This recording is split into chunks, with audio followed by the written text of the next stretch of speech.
In order. Hold on. I'm going to mute my video. We're going to go through these in order. So we're going to do the intro to earth science stuff. You might see a few of those questions in the random column. So I would pull out your intro to earth science class notes. If you type those up, I would just have them open in another window. Okay. And obviously you're going to want to have your study guide out. So the way that I'm going to do this is when a good number of people have their hand up, meaning they know what the answer is, or they're pretty sure they know what the answer is, then I'm going to expose the answer. But I do want to give you guys an opportunity to look them up, because looking up the answers is what's going to help you learn them. Also, you can help. That's going to give you some extra time to find those types of questions on your study guide. All right. So here we go. First question, is there a black box on your screen? Are you unable to see any of the game board? Anyone?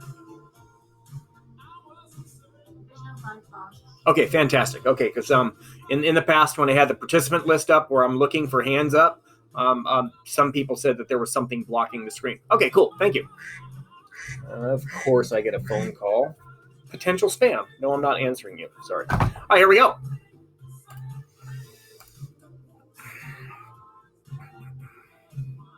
All right, what is a reason why a desert would be found in the tropics where we would expect to find environments with rainfall? And again, as soon as you've located the answer, or you're pretty sure you know what the answer is, just click on your hand up, and I'm going to wait till a lot of people have their hand up, and then we're going to go from there.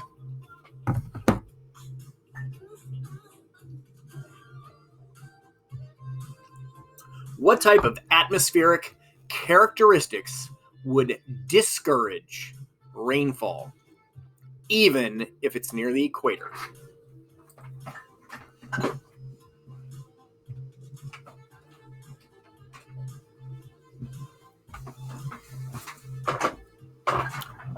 And again, this is in the intro to earth science class notes. What type of atmospheric conditions discourage rainfall, discourage air from rising, discourage cloud formation? I'm not sure how many more hints I can give you guys. I don't want you to answer. I just want you to put your hand up if you're pretty sure you know what the answer is. Could you turn off the music? I can't. Yeah.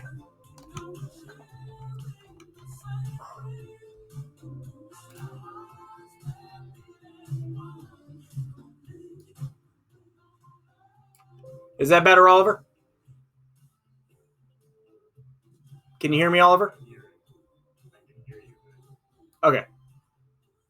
How about that? Is that better? Yeah. Okay, cool.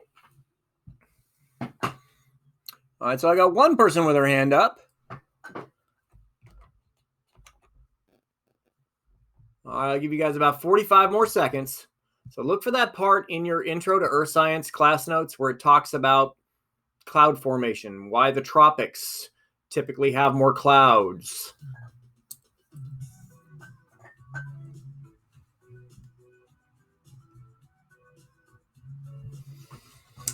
All right, 15 seconds.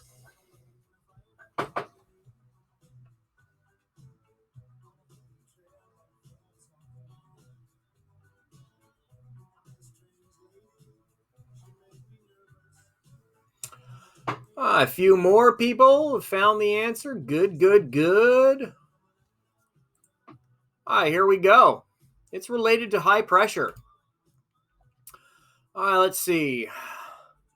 So if there are mountains to the west of the area, mountains collect water because water vapor is pushed up and over the mountains. It condenses and it falls on the mountainside. So it could be the rain shadow effect, which is why Auburn, Newcastle, Weimar, Colfax, all those towns that are, as you're going up to Sierra Nevada, are green. But as soon as you hit Truckee and you start going down the other side, you'll notice it's desert. So it could be the rain shadow effect. Could be a cold ocean current. Okay, so the water off the coast is cold. Or it could be high pressure. If there's a high pressure environment where the air is pushing down, it's going to prevent air from rising. So it could be any of these things.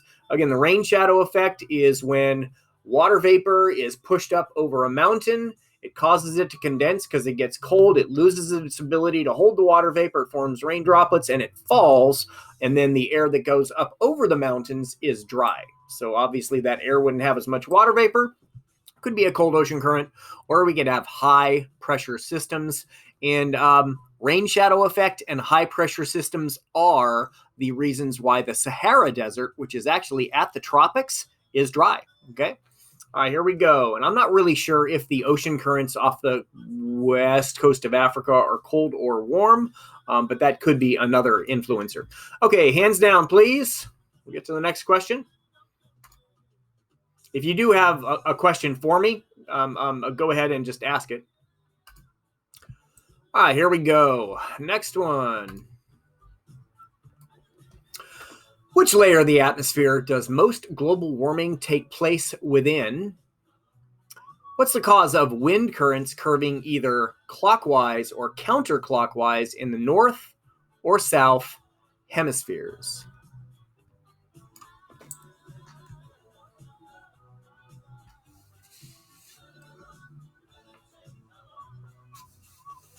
So because we're only talking about 2 questions, I'm going to give you guys an opportunity to find the answers to both of them.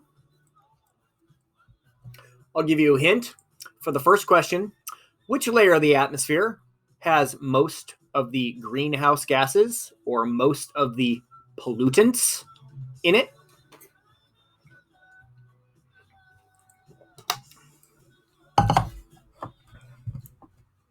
Second one is a phenomenon named after a French guy. I'm seeing some of you guys have already done some preparation. Awesome.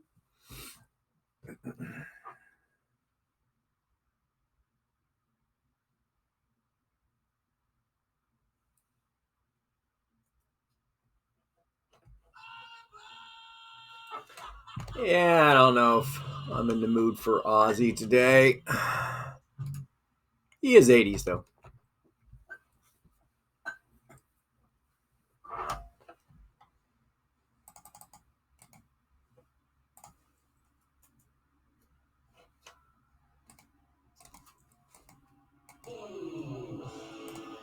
I said I'm not in the mood for Ozzy this morning. Oh, I know why. Okay. All right, I see about 6 or 7 hands up. All right, again, which layer of the atmosphere is most pollution found in? Which layer of the atmosphere is most of the clouds found in? Because remember, water vapor is a greenhouse gas. And what is that phenomenon that was named after the French guy? And it's why things spin one way in the north and one way in the south. All right, here we go. 10 seconds.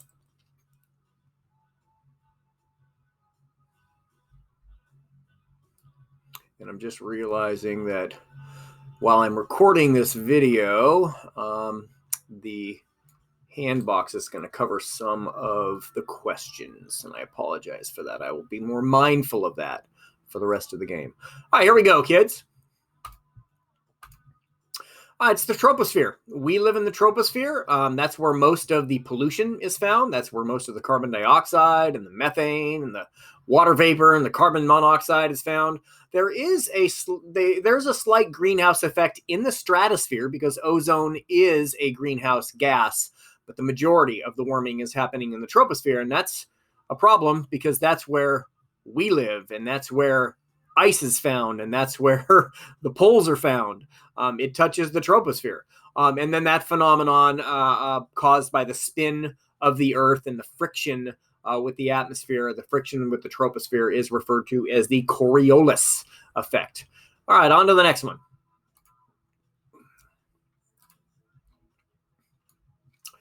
Okay, what's the cause of wind and ocean currents moving heat around the Earth due to variations in heating of oceans and land? What's it called when cold, oxygen, and nutrient-rich waters are brought to the surface from deeper ocean levels? What is the term for that coming towards the surface? Which ocean current brings warm water to North America and Europe, moderating land temperatures? Oh, come on now. That should be easy. All right. Whoa, whoa, whoa. I didn't want to do that, darn it. Can I not move it any more over? Best I can do. All right, so when you have at least two, please raise your hand.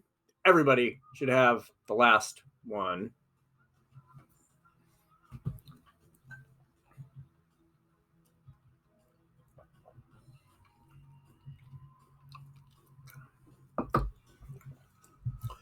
All right, proud of you guys. You've done some preparation already. If you haven't finished your lab report and or your experiment, please, let's get that done first, okay? Then focus on the study guide and studying. You still do have 3-4 days to get ready.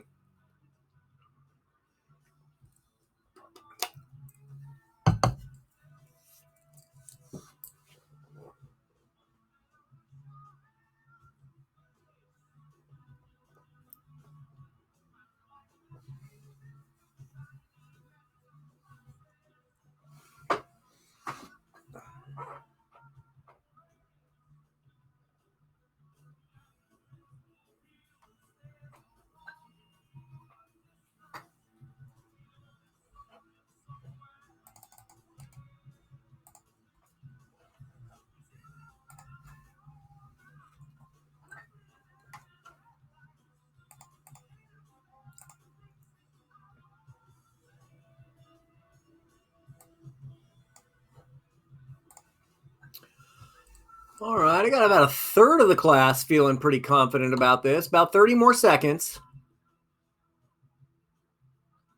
I'll give you a clue on the second one. We have these phenomena off the coast of California, and that's why we have such a diversity in marine life off the coast of California.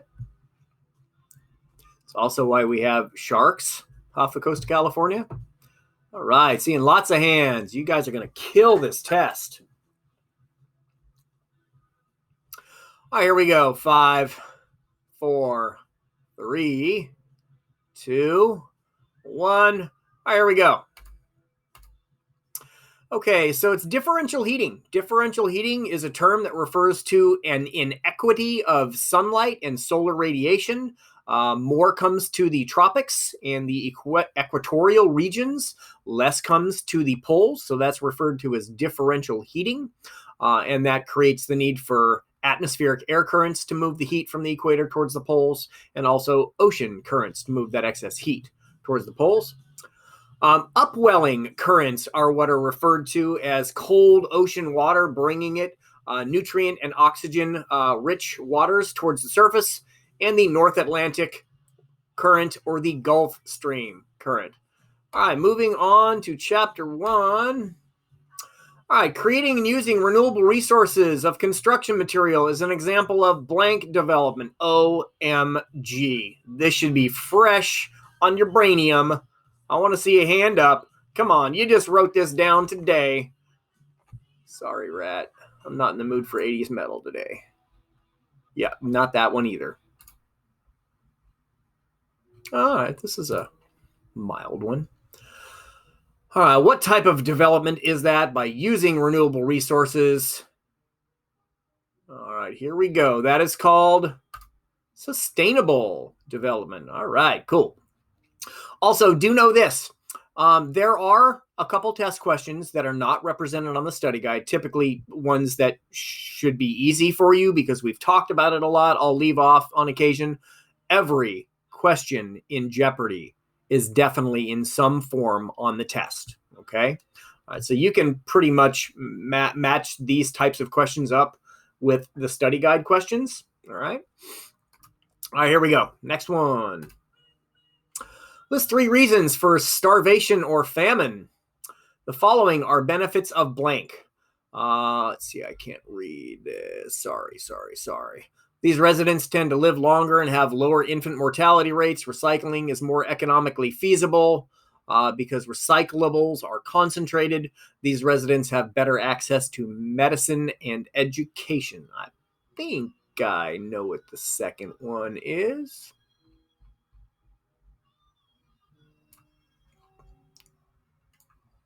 All right. All right, cool.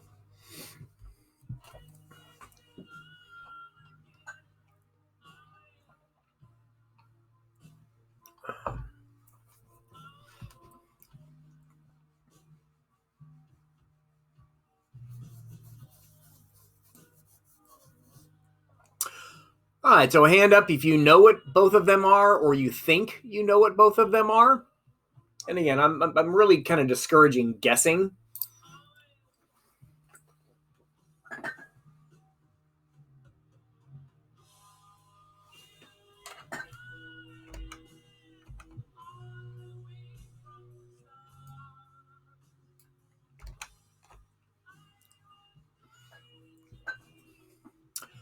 I got about a third of you guys with hands up.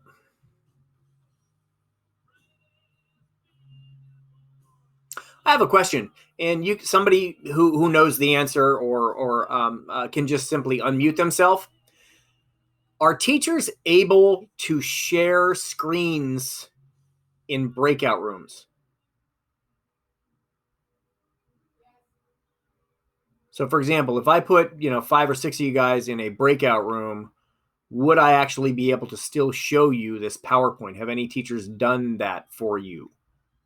I don't think that you can, as Miss Bernardo was talking to us about it. Okay. Everything that she said that she would talk to the Zoom people at home. Okay. Because that is one way that we potentially could turn Jeopardy into competitions by putting 6 people in the room, and I show you the question, and then we just have to figure out a way to communicate, who's done with the answers first. But what if you get that might be difficult. We'll have to see. But I'll look into that as well. All right, here we go. About 15 seconds, and I will expose the answer.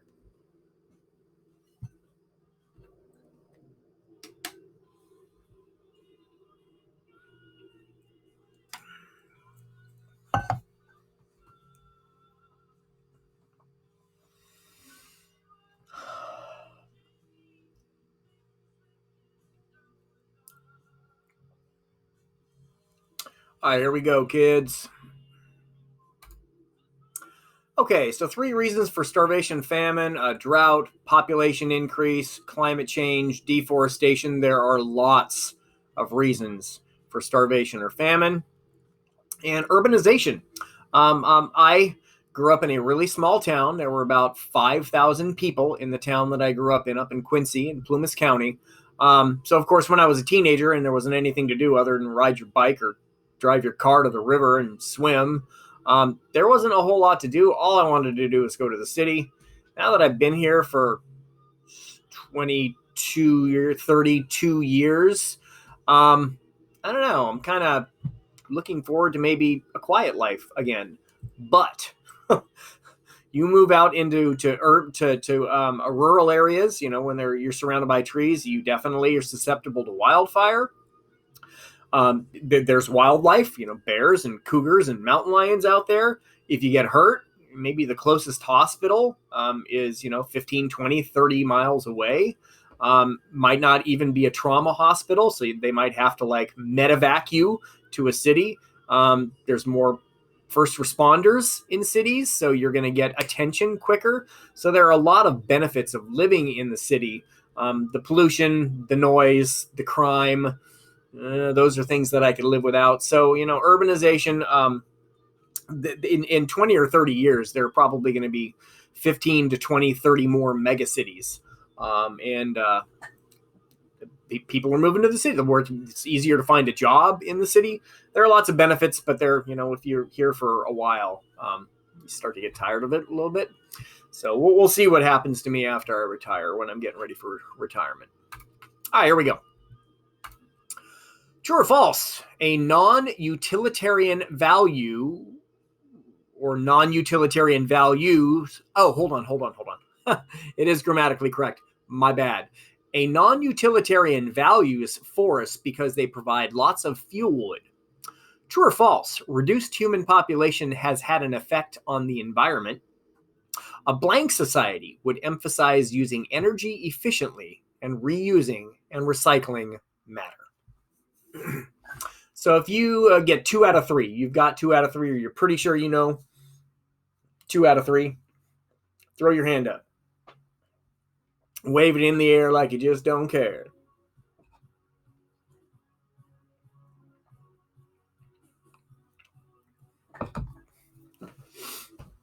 Oh, yes, my favorite Rush tune. Subdivisions. Speaking of urbanization,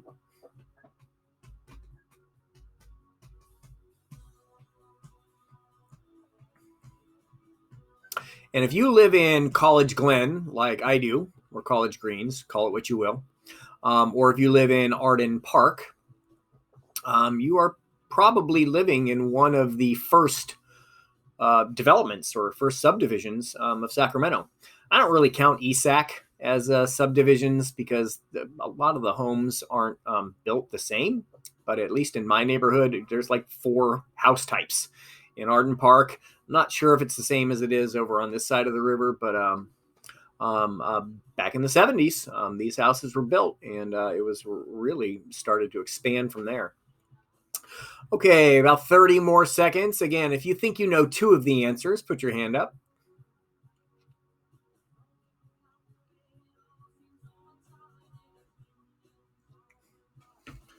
Good. I see a good number of you guys. Your hands up. Sweet.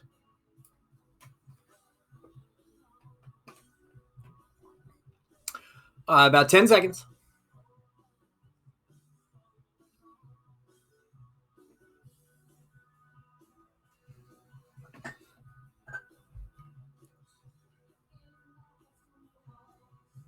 All right, here we go. Okay, true or false, a non-utilitarian values force because they provide lots of fuel wood? That is false. A utilitarian utilizes the force. That's the easiest way for me to remember. Utilitarianism, they believe that resources are there for them to use, okay? The non is what made it false. Very similar to the second true false. Reduced human population has had an effect? No. Increased human population has had an effect on the environment. And if you take a step back and look at all of the environmental problems that we are having in the world today, you can probably link 90% of those to increased human population. I mean, truly. I mean, so many of the environmental problems are caused by too many people, because too many people means that they need food, or they need energy, or they need space to live. They burn fossil fuels. It just, a lot of it goes back to the human population. And that's unfortunate because there's really nothing that can be done about the human population currently. We can try to reduce its growth rate, but that's going to be tough. It's going to be a really, really tough problem for you guys and your kids and your grandkids' generations to deal with. And then a sustainable society emphasizes using energy efficiently and reusing and recycling matter. So give yourself a pat on the back if your family's hardcore like my family about recycling. Give yourself a pat on the back if you've got solar panels or energy efficient windows. Give yourself a pat on the back if you've replaced your furnace or your air conditioning unit with a more efficient one recently. All of those are things that you can do in your homes. It's expensive to do that stuff, and it takes a while to pay it off, but reduce energy use is a big one. Give yourself a pat on the back if you don't water your lawn every day. I water my lawns 4 days a week. And during the winter, I don't water them at all. I don't care if my lawns die during the winter. Honestly, I don't really care if my lawns die during the summer, but it just looks a little bit nicer when they're greenish. But trust me, there are people in my neighborhood that water twice a day, 7 days a week, and their lawns look a lot better than mine. So all of those things are ways that you can reduce and reuse. Okay, here we go. Moving on to the next one. On to chapter 2. All right, a group with the same conditions has the same experimental group, except for the study variable is what?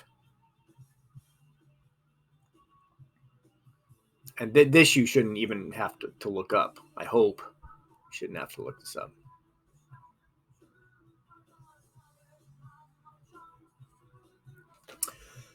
So we're playing Rush for a group of plants in one room, and we're playing Garth Brooks for a group of plants in the other room.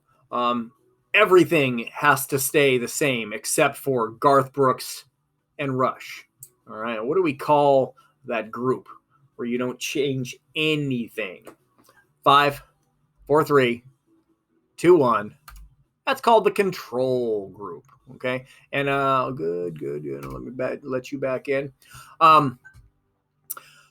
My example was kind of a bad one. So a control group would be something that you actually don't change anything to. And then you change maybe the type of water, or not the type of water, the amount of water or the amount of sunlight for the other one. So my example was a bad one. But control basically means keeping things the same. All right, here we go. Hello, Queen in the house. All right, here we go. The greatest advantage of the blank blank is that it removes bias from observations of natural phenomena.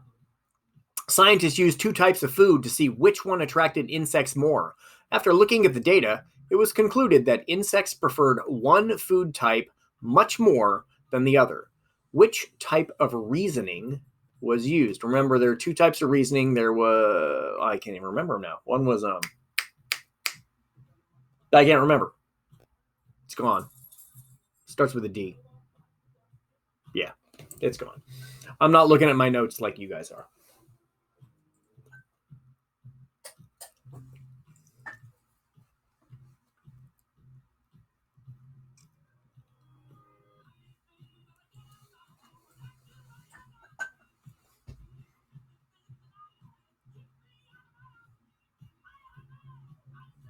Oh, deductive reasoning was one.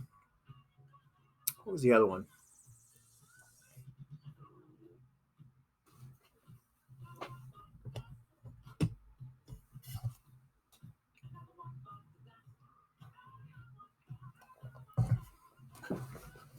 Okay, about a quarter of you guys with hands up. Give you guys about 30 more seconds. Here comes some more.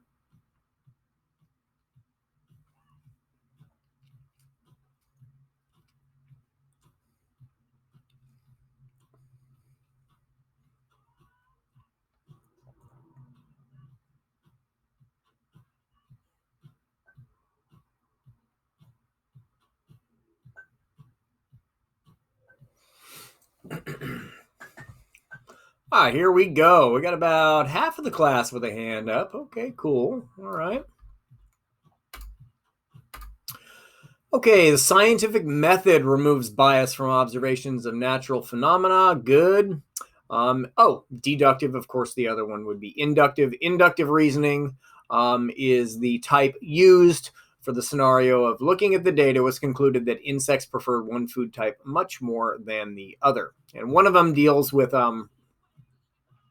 shoot, I can't remember. I'm really, really tired today. The premise being true. All right. Okay, here we go. Moving on. Still in chapter 2, blank is often blank is often misrepresented by the media as verifiable and legitimate science. Speaking of the movie Merchants of Doubt, which type of data is descriptive, has no numbers, and no units, and a generalization that arises from a set of observations is what? And again, throw your hand up if you know at least two. If you know all three, rock on.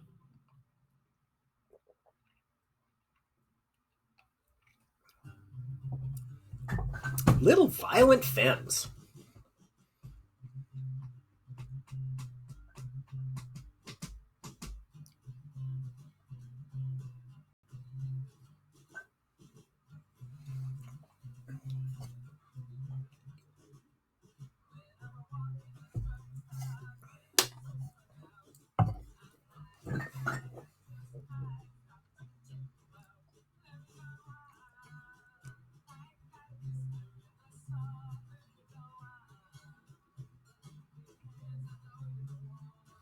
Remember, there are only two types of data: qualitative data and quantitative data.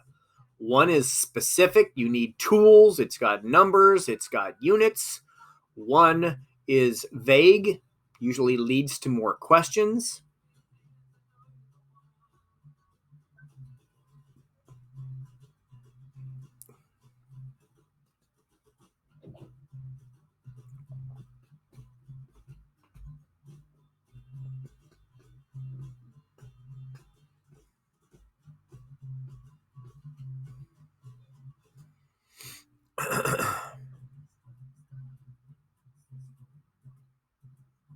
All right, about 15 seconds. I got about a quarter of the class with their hand up. Again, if you think you know what 2 of the answers are, put your hand up, please.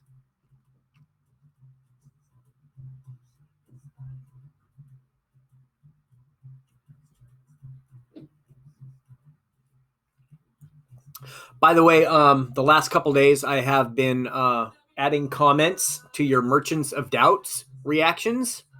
And I believe that would just simply generate an email to you indicating that a comment. So please go take a look at the comments. Lots of you guys are very passionate about that. Some of you guys totally called out that guy, Mark Morano, total bully. I mean, death threats. He thinks they're funny. Oh my goodness. Anyway, speaking of that science that he claims to know a lot about because he took one atmospheric science class in college, we call that pseudoscience or fake science, okay? So these people that took classes or that read articles and consider themselves scientists and educated enough to debate true scientists in the media, they are confusing the issue, and that's a term many of you use. They're trying to confuse the issue because if people are confused, they can't get passionate about it, and they can't argue it because they don't know enough about it. All right, qualitative data is vague, descriptive. Quantitative data is the better data, okay? And then an inference is the definition is a generalization that arrives from a set of observations. All right, cruising right along. Let me take a look at our timer. We're doing pretty good on time. Okay, these questions, I'm going to save chapter 3 for the end because many of you probably haven't even looked at the chapter 3 notes that period 5 put together. So we'll save those until the end. Let's do some random stuff. Which of the following would have the least, does that say least? Yeah, least impact on mixing of ocean water in an estuary or bay? Surface currents, higher or stronger tides, snowmelt running into the bay, Coriolis deflection, of water out of the bay, or summer stratification or layering of the bay? This is a tough one. You have to use some logic. I'm not sure, unless you already looked this up on your study guide, that you're going to know exactly what it is. There will be an image or a diagram on the test, if I'm not mistaken, associated with this question.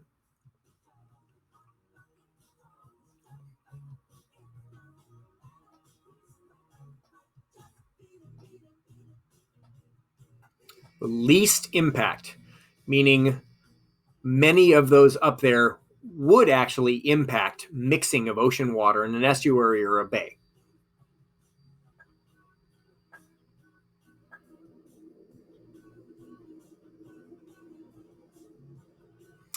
Okay, about 30 more seconds. Easiest way, if you don't know the answer, is try to eliminate choices that you know are an effect on the mixing. Narrow it down to 2 or 3, and that gives you a better chance at guessing.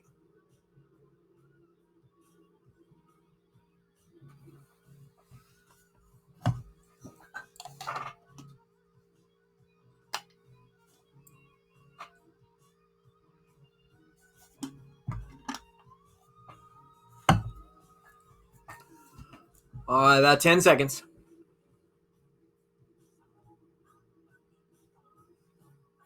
By the way, Coriolis refers to the Coriolis effect. 5, 4, 3, 2, 1, and here we go. It's stratification or layering. Typically, layers in a bay only exist because there isn't a lot of mixing. Layers are usually based on the density of the water, so the temperature obviously affects the density of the water, or how much salt is in different layers. So stratification or layering would have the least effect on mixing, and that kind of makes sense because you're not going to have distinct stratified layers if there's mixing going on. Okay. All right, on to the next one. And that's a tough one. So find that on your study guide. Okay, it's in some form of a question related to that on your study guide. During what phenomenon will you have higher than normal ocean water and warmer than normal ocean temperatures near Peru and Ecuador? Blank conservationists believe in protecting resources for their economic value, use, or profit.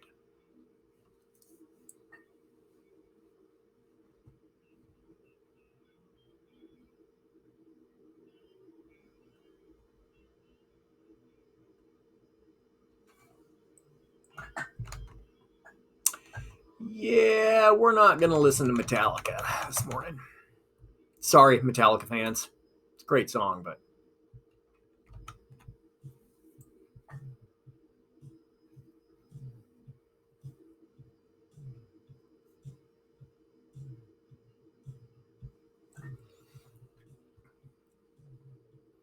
we took notes on this phenomena. Remember, it damages the fishing industry in Peru. Colder waters are replaced with warmer waters. What do we call that phenomenon when that warm water cruises back across the Pacific from Australia back towards South America?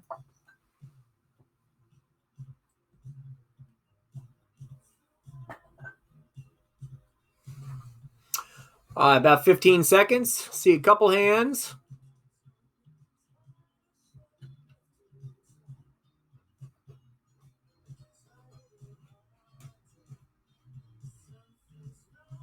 Couple more people.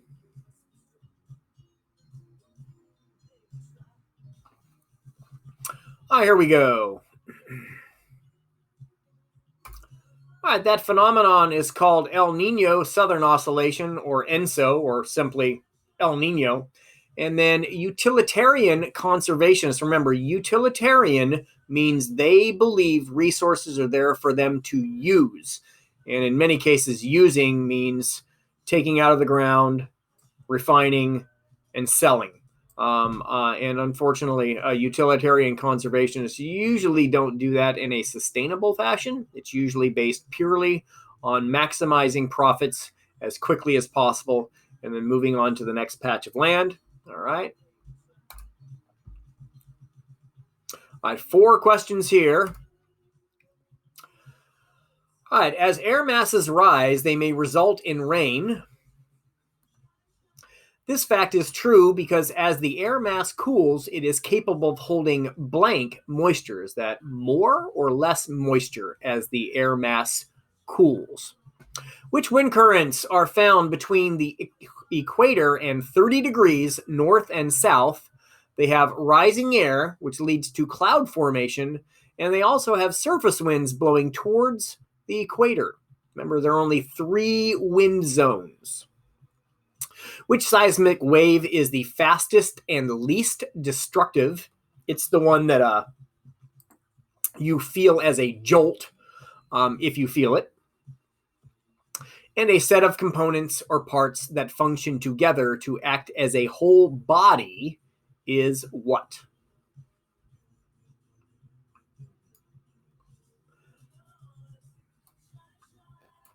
So if you know 3 out of the 4, or you think you know 3 out of 4, gosh darn it, come on now.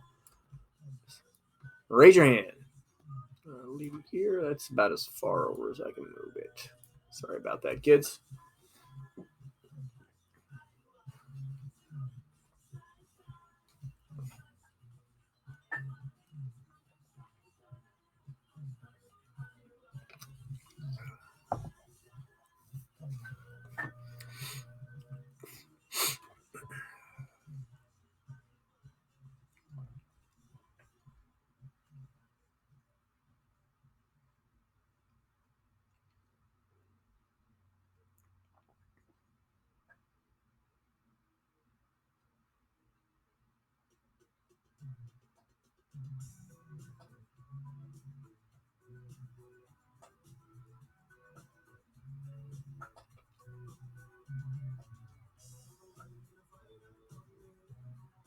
Speaking of Australia, of course, the birthplace of Men at Work.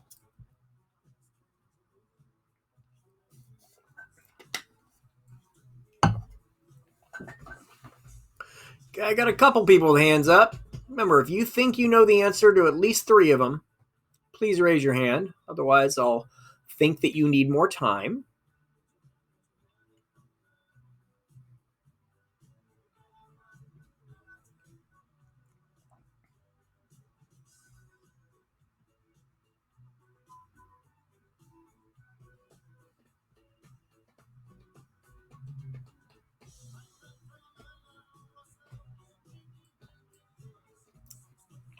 Also, one of the students said that on the study guide, a hint was given to look at the Chapter 3 class notes. Remember, we did not do the Chapter 3 class notes, and I didn't have you guys do the Chapter 3 reading notes, primarily because I wanted you guys to have time to work on your design and experiment.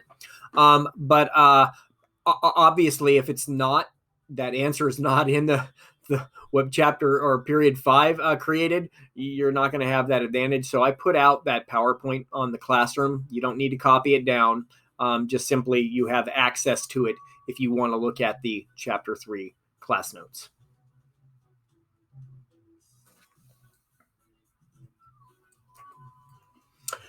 All right, about 30 seconds.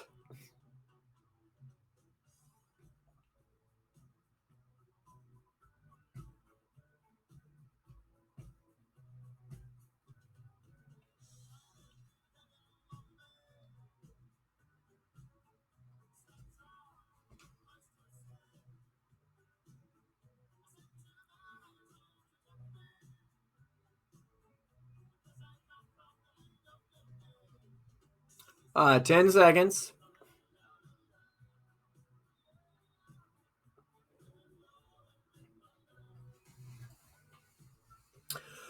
All right, here we go.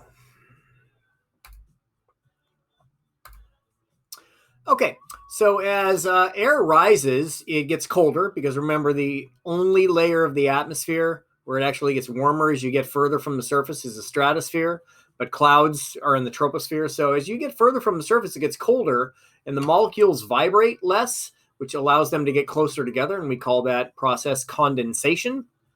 And they form tiny raindrops, and then as they condense more, they form heavy raindrops. But cold air is less able to hold water vapor, and that's why you get raindrop formation, and you get cloud formation, and you potentially even get precipitation as air masses rise. And those would be low pressure systems. Air can't rise in high pressure systems.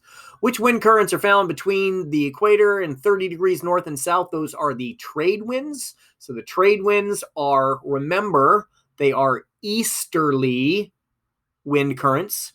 And then our wind zone that California, the majority of California is in, are westerly. Okay. And then up in southern Canada, all the way to the poles, again, those are easterly. Okay.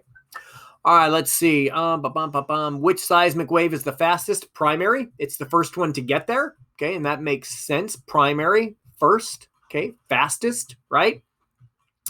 A set of components or parts that function together to act as a whole body is a system. Also, quick reminder, I put something out on Google Classroom. There are a couple diagrams that deal with feedback and open and closed systems. Please take a look at those. Your study guide should ask you to go take a look at those. You will need to know what those diagrams look like and parts of those diagrams for the test on Monday. Next question. Here we go. Let's see. You guys don't have to do long division. So a metric system, though, you should know how to convert in the metric system. So don't do the long division. Just do the second question. Convert 0.12 kilometers to millimeters. And if you haven't done this already, what I would recommend is that you write down the prefixes in the correct order from left to right. So if you want to do that, pull out a pencil or a pen right now. On the far left is kilo. Next to kilo, moving to the right, is hecto. Still moving to the right is deca, D-E-C-A. Continuing to move to the right, we have our base units, and base units are going to be meter, liter, and gram. Continuing to move to the right, now we have deci, D-E-C-I. Continuing to move to the right, we then have centi, and then the furthest prefix to the right is milli. And remember, when you are moving, I call that the grid. When you are moving in the grid, you move the decimal the same direction, and you move it the same number of times. All right, so if you are looking at the grid, going from kilo to milli, we are moving to the right. And also, one end all the way to the other end is 6 spaces. Really, all you got to know what to do is, what do I do when I run out of numbers? And of course, you add zeros. Easiest way to do conversions in the metric system is write down 0.12, move the decimal, add zeros, and that'll be what it is in millimeters. All right, here we go. Okay, so that's going to be 120,000 millimeters.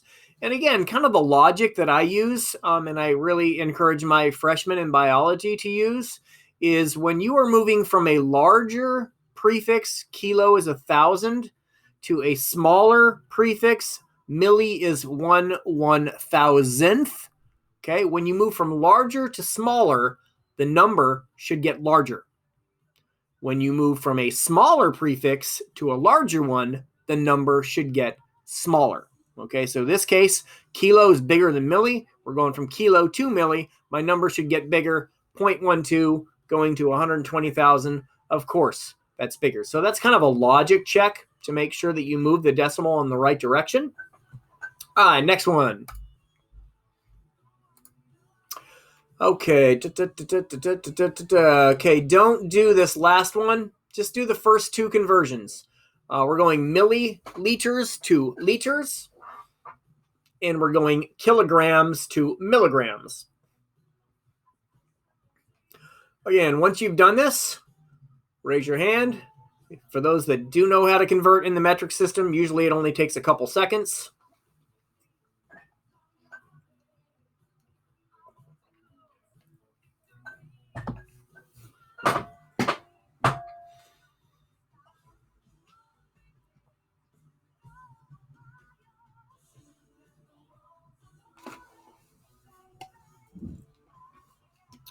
About 15 seconds.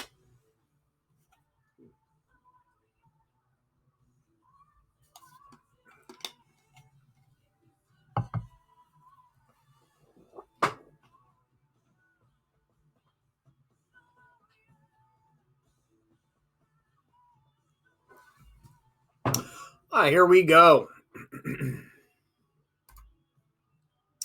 All right.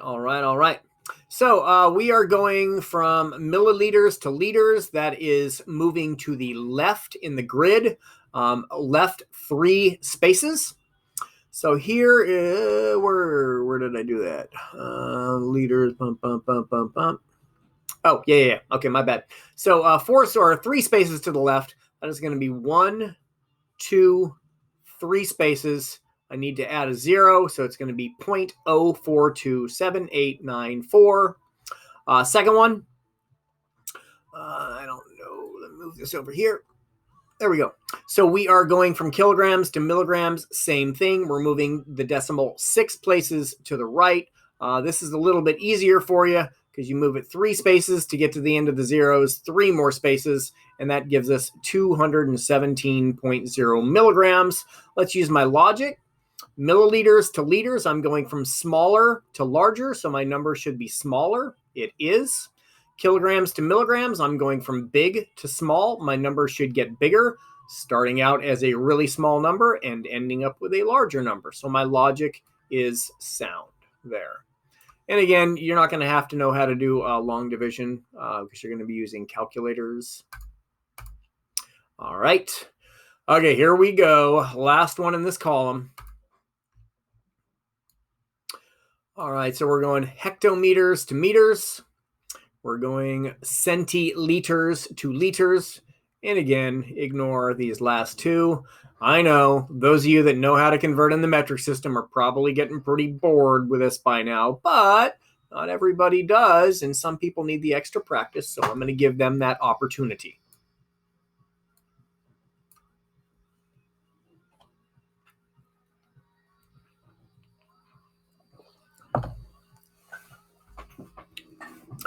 So again, hecto to meters, we're moving to the right.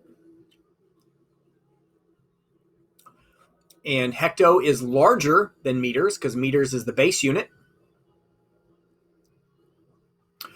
Centi to liters, we're moving to the left. And then all you have to know is how many spaces to the right you're moving or how many spaces to the left you're moving.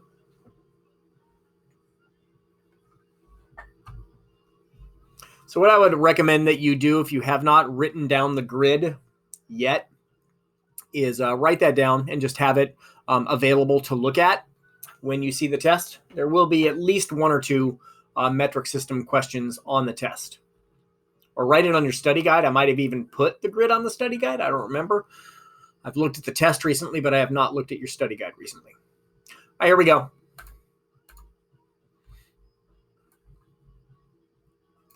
Okay, hecto to meter, we're moving to the right, and we're moving 2 spaces to the right. So I simply take my decimal and move it 2 spaces. I started with a larger prefix, and my number got slightly larger. Centi to liters, I'm moving to the left. I'm moving 2 spaces to the left, starting at smaller and getting larger. So my number changes from 187.9 to 1.87, and my number gets smaller. So my logic is sound. All right, here we go. Moving on to chapter 3. This might be difficult because I'm not sure how many of you guys have looked at those notes yet or looked at chapter 3 yet. I would open up your books to chapter 3. You might actually come across the answer when you're flipping through the pages. Okay, Folsom Lake has a storage capacity of 5 million acre feet. The American River has a transfer rate of 500,000 acre feet per year. Calculate the average residence time for this system. I will give you guys the formula. Let's see, the average residence time, or ART, is equal to capacity divided by the transfer rate. ART, average residence time, is equal to the storage capacity divided by the transfer rate.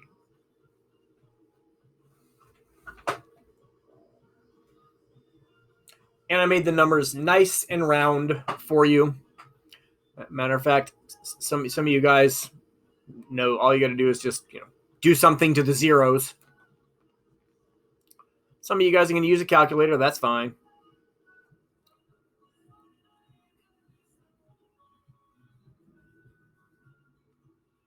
If you do not have a handheld calculator, that's fine. There are online calculators. So remember, the test is online. Just have another window open with an online calculator. The math on the test question will not be quite as clean as this one is. All right, I got a couple hands up. A lot of the same hands. I'm assuming some of you guys out there, I'm just not going to raise my hand. I know what the answer is. I don't need to raise my hand. I'm fine not raising my hand. That's fine if you don't want to raise your hand. Okay, I can't make you raise your hand. All right, here we go. So 5 million divided by 500,000 is 10 years. All you have to do is you get to keep one of the zeros. Okay. All right, so you will need to do that exact same type of calculation on the test, and it's not going to be a nice round number like 10, but it will be a number of years. So that's what you're calculating. Okay. All right. Blank blank says that natural systems left undisturbed by people tend towards some sort of steady state. In a blank blank, energy and or material can move in and out. And in a blank system, it often changes continually over time. You might need access to those diagrams to answer this. So what I would do is I would go out to the classroom and find those two diagrams. I just posted them under material. Some kids are going to need to use them. Some kids aren't.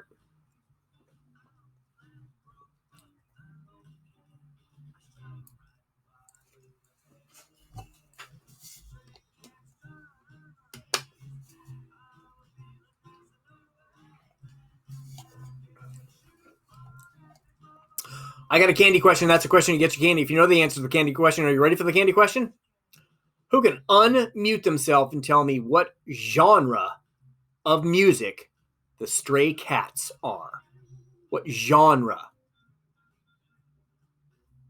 Nobody? It's got kind of a small cult following. It is referred to as swing music.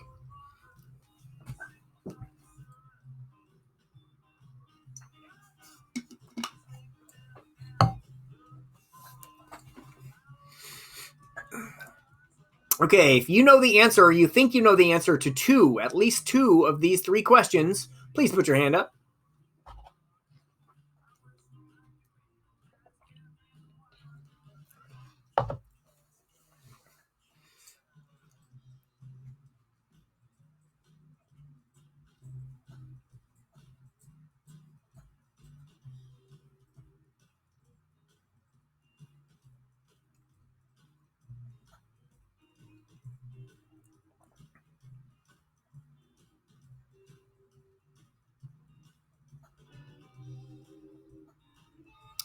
All right, about 15 seconds.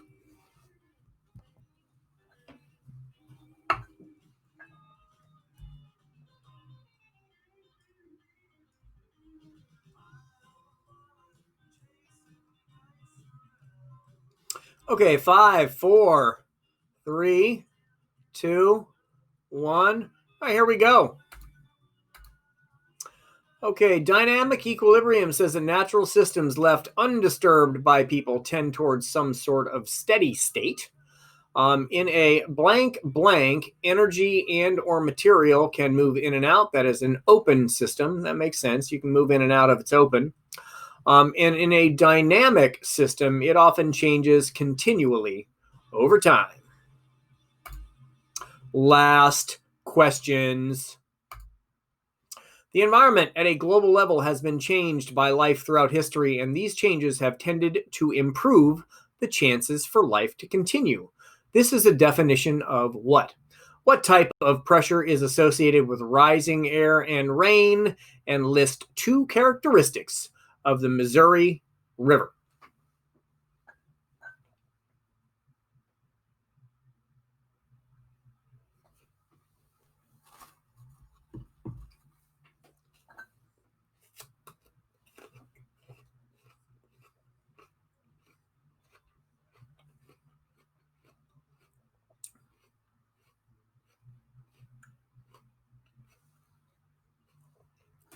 If you know three of the four, or think you do, put your hand up.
About 30 seconds.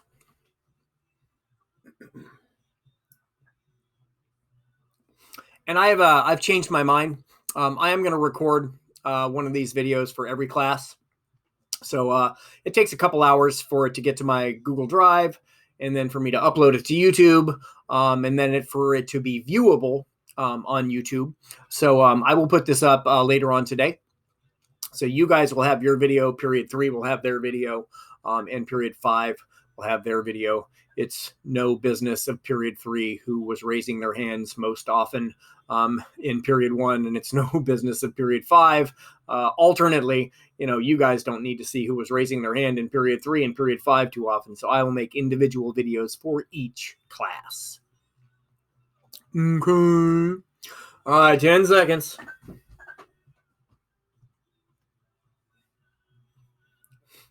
All right, 5, 4, 3, 2, 1.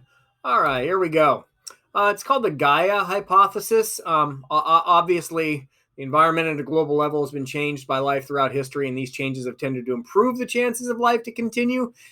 Yeah, I'm not sure they were considering human life, or maybe the Gaia hypothesis was created before things started to get crappy like they are now. So the Gaia hypothesis is not really true anymore, at least since we started burning fossil fuels and stuff.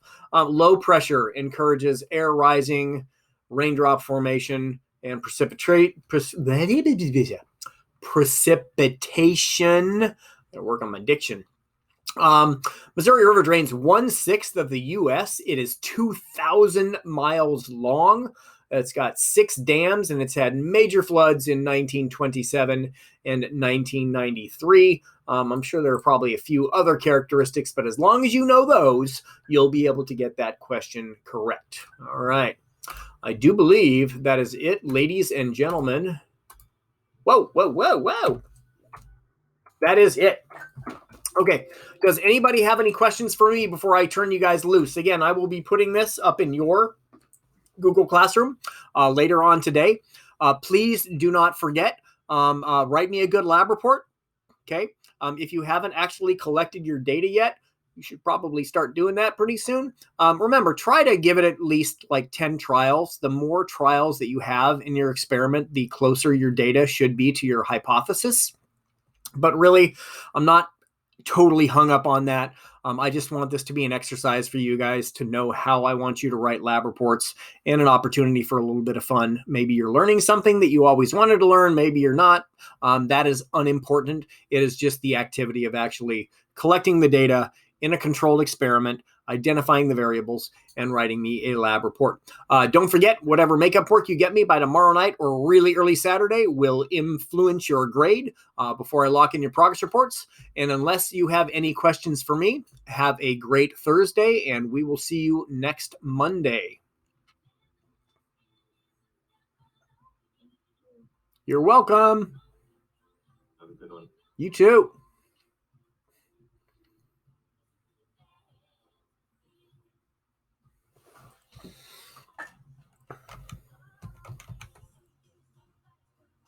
Mr. Pollitt.